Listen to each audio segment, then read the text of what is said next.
Sinabi ng Propeta Muhammad SAW, ad-du'a huwal ibadah.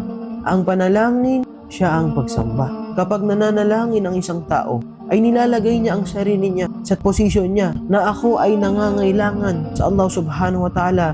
Ya Allah, kailangan kita. Yung hinihingi ko, Ya Allah, ibigay mo sa akin, Ya Allah.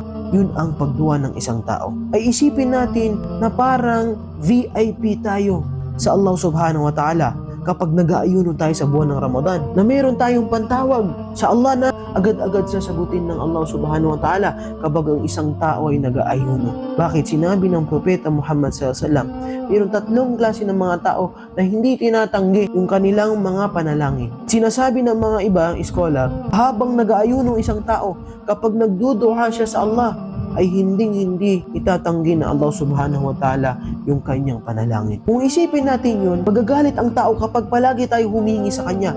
Pero ang Allah subhanahu wa ta'ala, sinabi ng Propeta Muhammad sallallahu alaihi wasallam, man lam yas'alillah yaghdab alayh.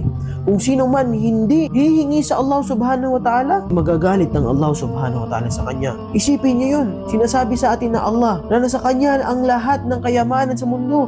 Kahit anumang kayamanan tingin mo sa Allah. Kaya ang magagawa ng isang tao bago dumating ang Maghrib, 10 minuto, 15 minutes, 30 minutes bago dumating ang Maghrib, tanggalin niya ang cellphone niya. Itabi niya ang cellphone niya, patayin niya internet niya. Magduwa siya sa Allah. Hingin mo kung ano mang gusto mo sa buhay. At para maging madali, isulat mo. May problema ako sa pera. May problema ako sa pamilya. Gusto ko ng anak. Gusto ko ng ganito. Isulat mo yan para kapag magduduwa ka bago dumating ang Maghrib. O habang nag-aayuno ka magduwa, alam mo kung anong pinagduduwa mo.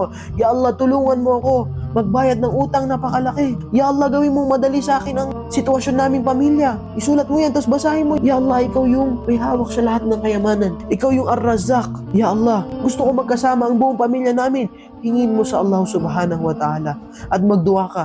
Kaya sobrang gandang pagkakataon na bago ka mag-iftar ay gamitin mo yung oras na yun para magduwa sa Allah subhanahu wa ta'ala. At kapag ayaw magduwa ang isang tao, anong tawag sa kanya? Innal ladhina yastakbiruna an ibadati.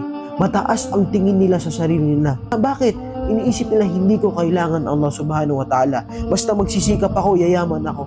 Iniisip nila na lahat ay magagaling sa kanila, hindi nila kailangan Allah subhanahu wa ta'ala. Ayastakbiruna an ibadati. Masyado silang nagmamataas. Hindi nila iniisip na kailangan pala nilang Allah. Lahat ng nangyayari dito sa mundo dahil pinapahintulot yan ng Allah subhanahu wa ta'ala.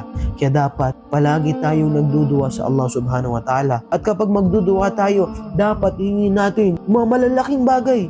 Bakit ka pa magdadamot sa duha mo? Ang Allah subhanahu wa ta'ala sa kanya lahat ng meron dito sa mundo. Yun ang hingin natin sa Allah subhanahu wa ta'ala.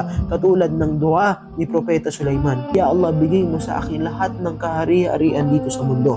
Ganun dapat tayo nagduduwa sa Allah subhanahu wa ta'ala. At kapag nagduduwa tayo sa Allah, ud'u Allah wa antum muqinuna bil ijabah. Magduwa kayo sa Allah at dapat sigurado kayo sa puso nyo na sasagutin kayo ng Allah. Hindi magduduwa kayo, Allah, sige ko pag gusto mo, bigyan mo sa hindi.